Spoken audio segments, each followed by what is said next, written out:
안녕하세요. 네, 우리 서로 이렇게 인사할까요? 함께 예배드림이 기쁨입니다. 네, 함께 예배드림이 기쁨입니다. 네, 코로나로 인해 또 이렇게 1부도 그렇고 2부도 그렇고 3부도 이렇게 많이 못 나오신 것 같습니다. 여러분 온라인으로 함께 또 하실 거라고 믿고요. 이 시간 하나님의 은혜가 여러분 각자 계신 곳에 가득하길 소망합니다. 오늘 하나님께서 우리에게 주신 말씀은 시편 73편인데 굉장히 깁니다. 그래서요 시편 73편 23절에서 26절까지 말씀만 함께 읽겠습니다. 시편 73편 23절에서 26절까지 말씀, 저 한 절 여러분 한 절 이렇게 읽겠습니다. 내가 항상 주와 함께하니 주께서 내 오른손을 붙드셨나이다.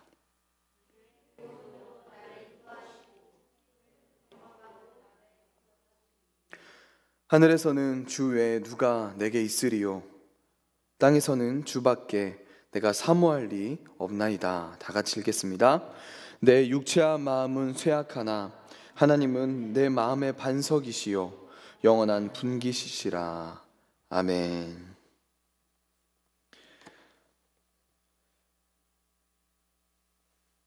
네, 오늘 말씀은 시편 73편 전체를 다루고 있습니다.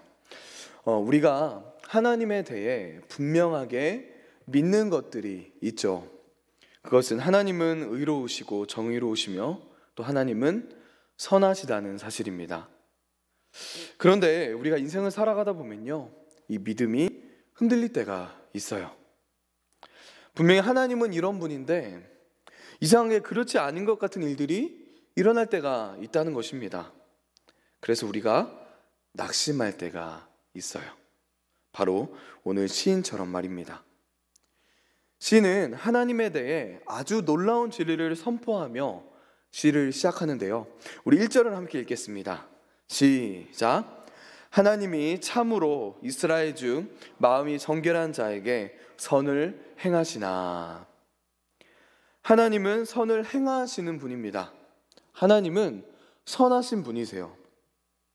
시인은 그냥 모두가 하는 고백을 단순히 뭔가 따라하는 것이 아니라 그는 참으로라는 붙였죠. 그런 말을 붙였습니다. 즉 그는 하나님이 분명하게 진실로 선한 분임을 알고 믿었다는 거예요. 그런데 그런 사람이 흔들리기 시작합니다. 그에게 의심이 찾아와요. 우리 2절을 함께 읽겠습니다. 시작. 나는 거의 넘어질 뻔하였고 나의 걸음이 미끄러질 뻔하였으니.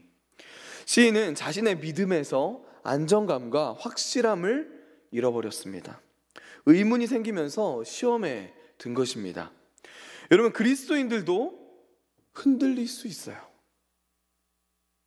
우리도 낙심할 때가 있습니다. 그렇다면 시인은 왜 낙심했을까요, 여러분? 왜 시험에 들었을까요? 우리 3절을 함께 읽겠습니다. 시작. 이는 내가 악인의 형통함을 보고 오만한 자를 질투하였음이로다. 시인이 왜 낙심했습니까? 악인의 형통함을 보고 낙심했대요. 형통은 히브리어로 샬롬의 번역입니다. 샬롬이란 인간이 누릴 수 있는 최고의 평안과 안녕의 상태를 말하는 거예요. 즉 악인과 오만한 자들은 샬롬을 누릴 수 없어야 정상인데, 누리면 안 되는데, 그것이 정의요, 그것이 너무나도 당연한 것인데 시인은 그들에게서 샬롬을 받다는 거예요. 그것이 시인의 마음에 질투를 불러일으킨 것입니다. 시인은 4절부터 12절까지 그가 자세히 관찰하여 본 것을 구체적으로 진술하고 있어요. 4절에서 5절을 보니까요, 시인은 그들이 죽을 때에도 고통이 없었다고 합니다. 그리고 그 힘이 강건한 것을 보고 질투했어요. 그들에게 보통 사람들이 겪는 고난이 없었다는 겁니다. 사람들이 만나게 되는 어떤 재난이나 사고 또는 치명적인 질병도 없었다는 거예요. 누구에게요? 악인들에게. 그리고 7절을 보니까요, 그들은 자신들이 원하는 것들을 모두 얻어냈다고 합니다. 그들은 욕망하는 것 이상을 얻어 누리며 살아갔어요. 시인은 8절, 9절을 통해 그들의 교만한 말을 지적하는데요, 그들은 자신들을 높이는데 그들의 교만이 끝에 있어서 하늘의 하나님을 비방하기에 이릅니다. 그리고 온갖 악한 말과 교만한 말을 내뱉었어요. 그런데 이렇게 교만하여 하나님을 비방하며 살아감에도 불구하고 그들에게 넘치는 재물과 건강이 주어졌다는 것입니다. 그런데 여러분, 시인이 더 화났던 게 있어요. 그것은 그들에게, 그 악인들에게 친구도 많았다는 사실입니다. 그들의 영향력마저 대단했다는 거예요. 10절, 11절 말씀인데요, 우리 함께 읽겠습니다. 시작. 그러므로 그의 백성이 이리로 돌아와서 잔에 가득한 물을 다 마시며 말하기를 하나님이 어찌하랴 지존자에게 지식이 있으랴 하는도다. 수많은 사람들이 그들이 누리는 번영을 보고 그들에게 몰려왔습니다. 이렇게 그 악에 참여한 자들은 하나님이 어찌하랴 지존자에게 지식이 있으랴고 말하며 하나님을 비판했어요. 시인은 그들의 인생을 이렇게 요약합니다. 12절인데요, 제가 읽겠습니다. 볼지어다 이들은 악인들이라도 항상 평안하고 재물은 더욱 불어나는도다. 정말 기가 막힌 상황입니다.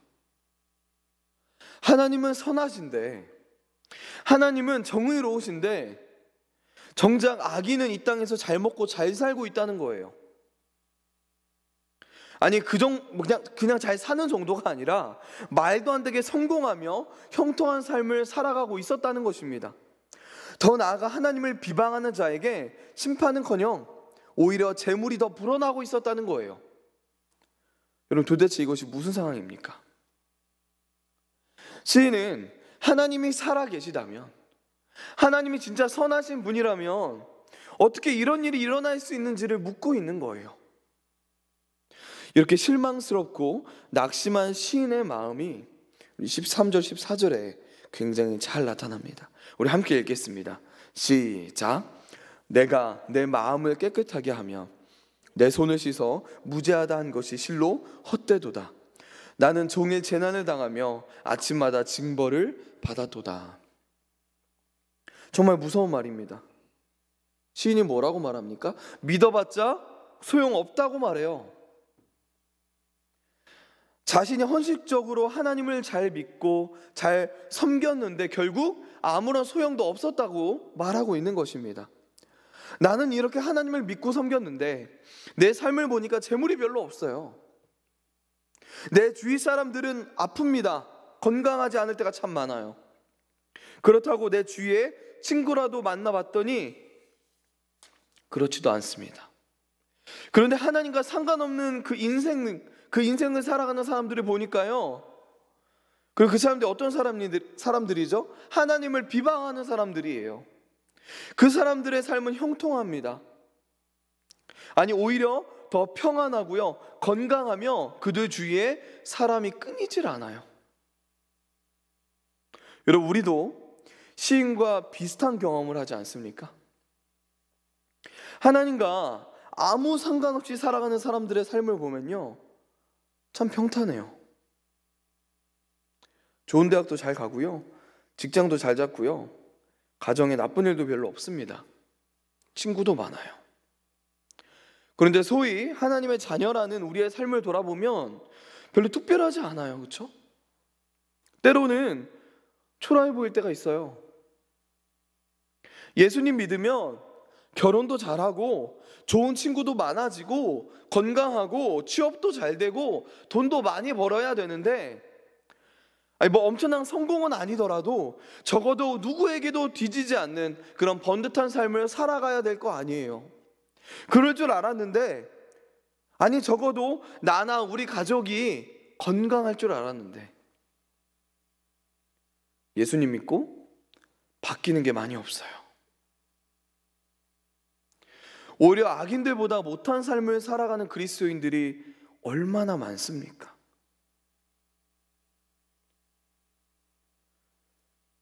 그래서 우리에게 시험이 찾아옵니다. 그러나 여러분, 우리는 낙심하지 말아야 합니다. 시인은 자신의 말이 하나님의 백성을 배반하여 죄 짓는 일이 될 뻔했다고 반성해요. 그는 악인들의 형통을 보고 믿음 없이 잘못 판단한 죄를 범할 뻔했다고 말합니다. 우리는 어떤 사건의 현재만 보고 잘못 판단할 때가 많습니다. 그러나 실상 사건의 현재보다 더 중요한 것은요, 그 결말이에요.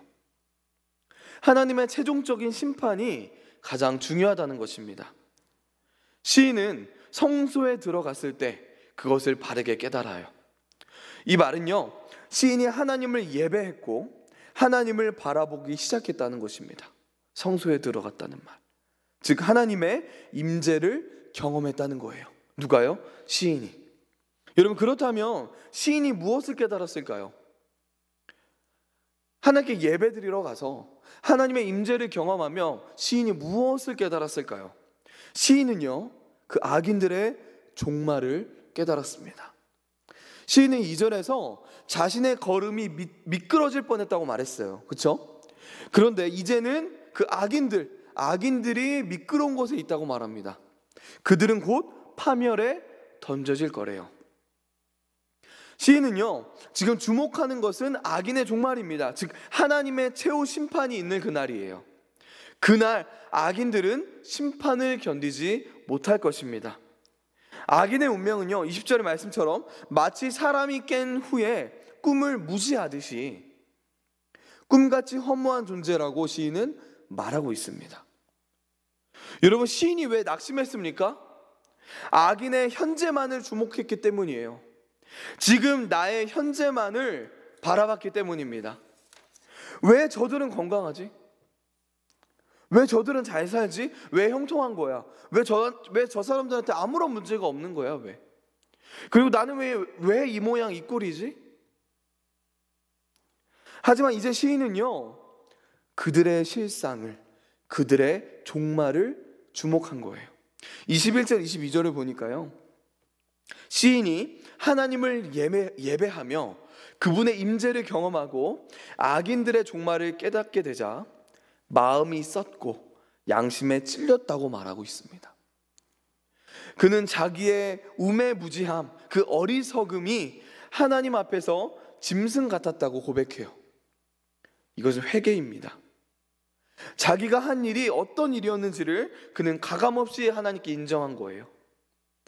시인이 하나님의 임재를 경험하자 그는 자신의 죄에서 돌이켜 회개하며 영원의 시각으로 세상을 바라보기 시작한 거예요.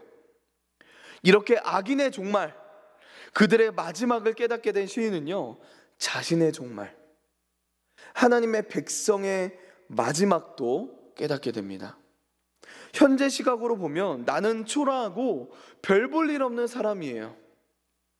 악인들이 오히려 더 복받은 존재 같아 보입니다. 그러나 영원의 시각으로 바라보니까 그게 사실이 아니었던 거예요. 그래서 시인은 이렇게 고백합니다. 우리 23절, 24절을 함께 읽겠습니다. 23절, 24절입니다. 시작. 내가 항상 주와 함께하니 주께서 내 오른손을 붙드셨나이다. 교훈으로 나를 인도하시고 후에는 영광으로 나를 영접하시리니. 여러분, 내가 항상 주와 함께하니 라는 고백이 어떤 고백입니까?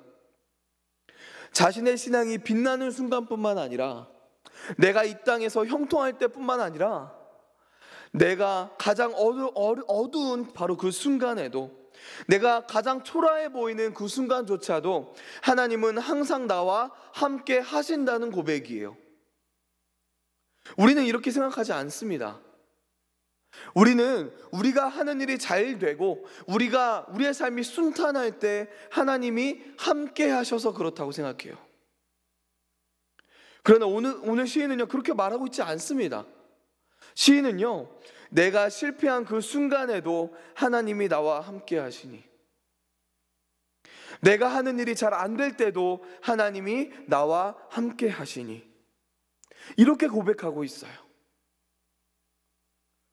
주께서 내 오른손을 붙드셨나이다. 이 고백은요, 과거를 가리켜 하는 고백입니다.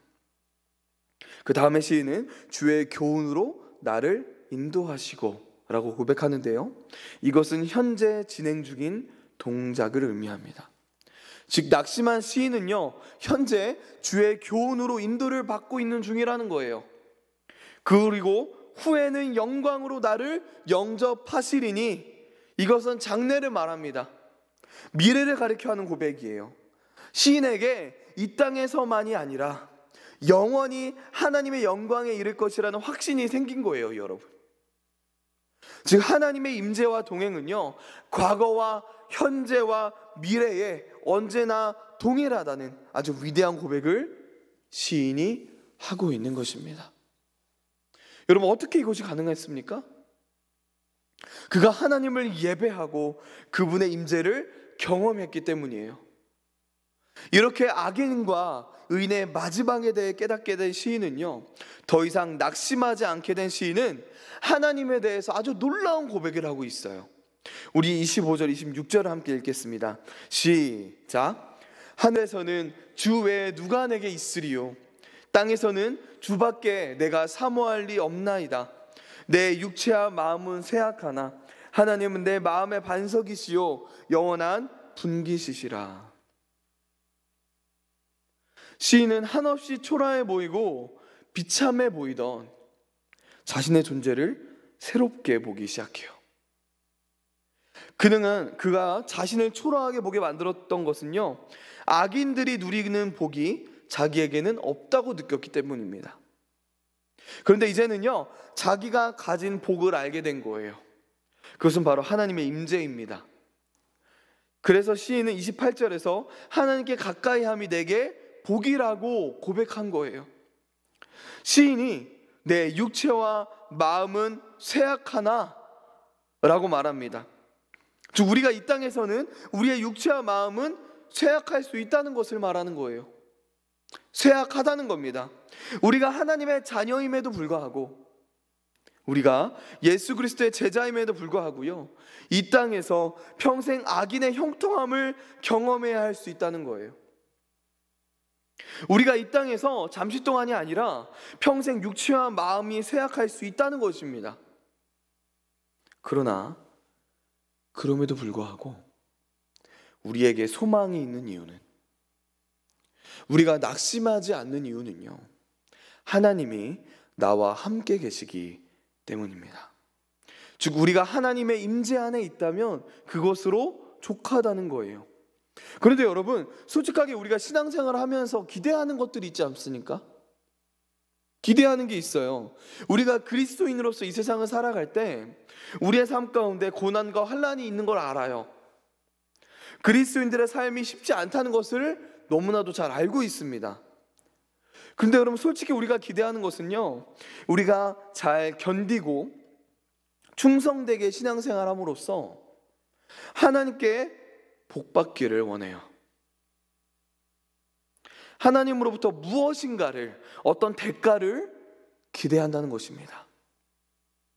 오늘 말씀 가운데도요, 시인 역시도 자신이 열심히 신앙생활을 하고 하나님을 섬긴 것에 대한 대가를 기대하고 있어요. 그런데 여러분, 그 대가가 무엇입니까? 26절을 함께 읽겠습니다. 시작. 내 육체와 마음은 쇠약하나 하나님은 내 마음의 반석이시요 영원한 분깃이시라. 여러분, 하나님이 영원한 분깃이래요. 여러분, 영원한 분깃이라는 말의 의미가 무엇일까요? 26절의 말씀을 제가 세 번역으로 다시 읽겠습니다.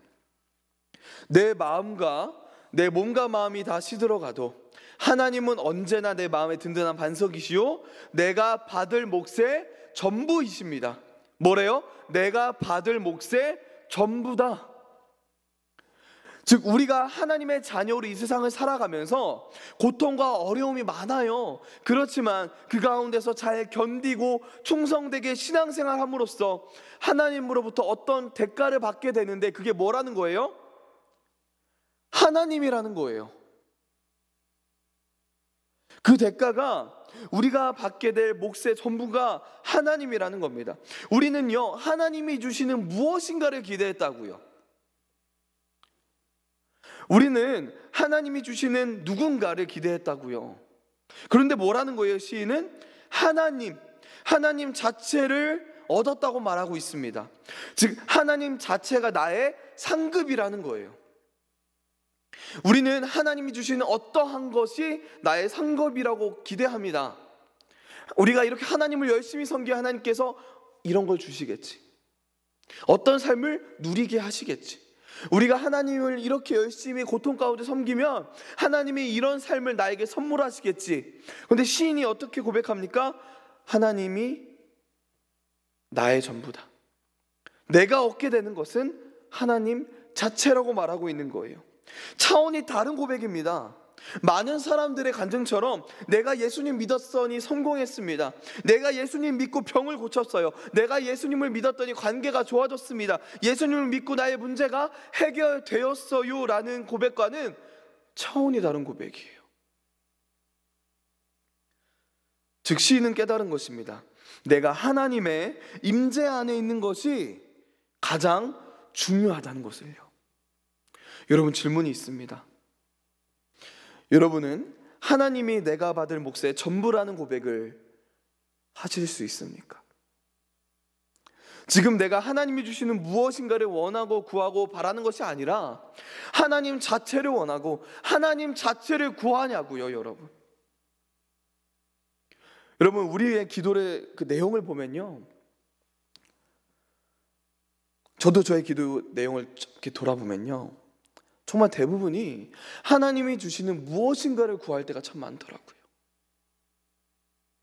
하나님은 구하지 않고, 하나님의 임재는 구하지 않고 부수적인 것들을 구하는, 하나님이 주시는 그 어떠한 것을 구하는 저 자신을 발견하게 되더라고요. 여러분은 어떻습니까? 여러분이 하나님을 원하는데, 하나님을 가까이 하기 원하는데 무엇인가를 얻기 위해 하나님을 원하시나요? 아니면 하나님을 얻기 위해 하나님을 원하시나요? 여러분, 우리는요, 천국을 가기 위해 창조된 존재가 아니에요. 저와 여러분은 하나님의 임재 안에 있기 위해 창조된 존재입니다. 천국이 아름답고 영광스러운 이유는요, 하나님이 거기 계시기 때문이에요. 하나님이 거기 없으면요, 그곳이 아무리 아름답고 그곳이 아무리 굉장한 곳이어도요, 무의미한 곳이 될 거예요. 다윗은 이 사실을 누구보다도 잘 알고 있었습니다. 그래서 시편 84편 10절에서 이런 아름다운 고백을 해요. 제가 읽겠습니다. 주님의 집들 안에서 지내는 하루가 다른 곳에서 지내는 첫날보다 낫기에, 악인의 장막에서 살기보다는 하나님의 집 문지기로 있는 것이 더 좋습니다. 즉 다윗에게 중요한 것은 장소가 아니었다는 거예요. 다윗에게는 환경, 상황이 중요하지 않았다는 겁니다. 그에게 가장 중요한 것은 무엇이었다는 겁니까? 자신이 하나님과 함께 하느냐, 함께하지 않느냐, 이게 가장 중요했다는 거예요. 여러분, 여기 어떤 커플이 결혼을 합니다. 그런데 이 남자가 이 여자 자체를 사랑하는 것이 아니라 이 여자 자체를 바라보고 이 여자 자체를 추구하는 것이 아니라 이 여자가 줄 수 있는 어떤 것, 이 여자가 가지고 있는 어떤 배경, 그것만 추구하고 바란다면요, 여러분, 이게 사랑입니까? 사랑이 아니겠죠. 그 여자를 사랑하는 것이 아니라 그 여자가 가지고 있는 것, 배경을 사랑하는 것입니다. 이처럼 우리도 하나님 자체를 원하지 않고 하나님의 임재를 추구하지 않으면서 하나님이 주시는 그 어떠한 것을 구하고 바란다면 우리는 진짜 하나님을 사랑하는 것이 아니라는 거예요. 여러분, 지금 나를 돌아봅시다. 나는 오늘 말씀의 시인처럼 하나님을 원합니까? 아니면 하나님이 주시는 무엇인가를 원합니까? 여러분, 우리가 성경의 위대한 인물들을 보면요, 우리의 생각으로는 뭔가 불가능한 일들을 하잖아요. 하박국 선지자가 무화과 나뭇잎이 마르고 포도 열매가 없고 우리의 양떼가 없고 외양간에 송아지가 없는데도 기뻐합니다. 다윗도요, 여호와가 나의 목자시니 내게 부족함이 없다고 말해요. 사도 바울도 그 어려움과 위협 속에서도 감사함으로 기쁨으로 사명을 감당했습니다. 여러분, 어떻게 이런 일들이 가능할까요? 그들의 어떤 초자연적인 힘이 생겼습니까? 아니에요. 그들은요, 그들이 어떤 환경과 상황에 있는지는 별로 상관이 없었기 때문이에요. 그들이 이 세상에서 얼마만큼 누리는지는 별로 관심이 없었다는 거예요. 하나님의 임재 안에 있는 것, 그 하나면 충분했습니다. 다른 것은 없을지라도 하나님을 소유했다면, 내가 지금 하나님과 동행하고 있다면 그것으로 만족했다는 거예요. 오늘 말씀 가운데 시인도 이것을 깨달았습니다. 지금 당장은 악인들이 더 형통하고 지금 당장은 악인들이 더 건강하고 그들이 더 잘 사는 것 같지만, 그들에게 더 큰 복이 주어진 것 같지만, 보니까 그들에게 누가 없다는 거예요? 하나님이 없다는 거예요. 그러나 비록 이 땅에서는 별 볼 일 없어 보이는 인생을 살지라도, 때론 취업 승진도 잘 안 되고요, 관계가 때로는 힘들고요, 육체는 병들어 고난 가운데 있을지라도 우리에게 누가 있다는 것입니까? 하나님이 있다는 거예요. 오늘 시인이 그것을 깨달은 겁니다. 저들에게는 하나님이 없어. 근데 참 초라해 보이는 우리 인생 가운데 누가 계시다는 거예요? 하나님이 계시다고요.